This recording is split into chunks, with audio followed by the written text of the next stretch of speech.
Bonjour Mira. Nina. Alors, bonjour Nira. Nina. Je suis prêt là pratiquement.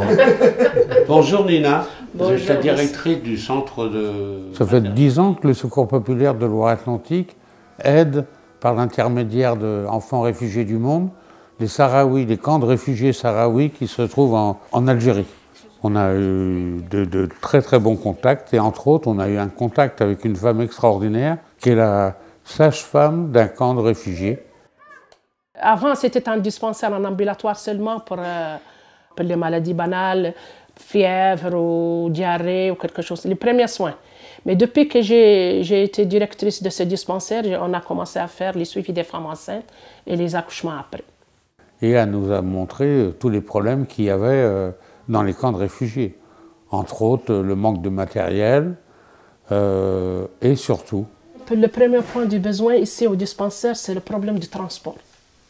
Parce qu'il n'y a qu'une seule ambulance au niveau de l'hôpital régional. Elle fait tous les travaux de l'hôpital régional. C'est-à-dire que si nous, on a un cas qu'on va l'évacuer, ça prend du temps. Si un enfant naît avec un problème de souffrance, de problème d'asphyxie, il faut l'amener rapidement, là où il y a l'oxygène, parce qu'ici, il n'y a pas d'oxygène. Parfois, on l'envoie à Tindouf, c'est seulement pour mettre une demi-heure d'oxygène et puis il revient normal. Tout va bien. Alors que c'est un trajet. Il peut mourir en route. Ce qui arrive souvent. Au retour, moi j'ai eu envie de dire ça, on va l'aider de ce côté-là. Et j'ai proposé de faire une action qui s'appellerait une ambulance pour Nina.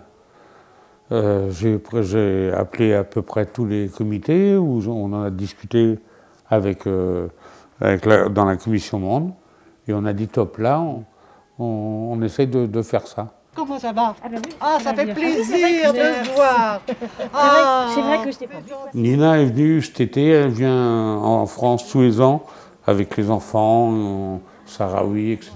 Et elle a rencontré tous les gens du comité de Saint-Nazaire avec qui elle avait discuté, des gens qui donnent depuis des années du vêtement pour les enfants. Et elle a été très très surprise quand on lui a dit que ça y est, son ambulance était prête à partir. Elle a l'air de jolie. Elle était enthousiasmée. Et ensuite, quand on l'a achetée, on s'est dit, on ne va pas emmener seulement une ambulance, on va la remplir de matériel médical. Entre autres, on a été aidé par l'hôpital de Saint-Nazaire qui nous a donné des draps, des couches, une pharmacie à Saint-Mars-sur-Mer qui m'a donné pas mal de choses.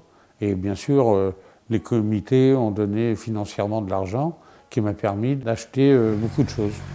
On a été livré l'ambulance à Saint-Sébastien, en Espagne, qui organise tous les ans ce qu'ils appellent un convoi, une caravane de 5 voitures ou de camions qui part pour les camps de réfugiés. Et entre autres, il y a notre ambulance pleine à craquer. Voilà.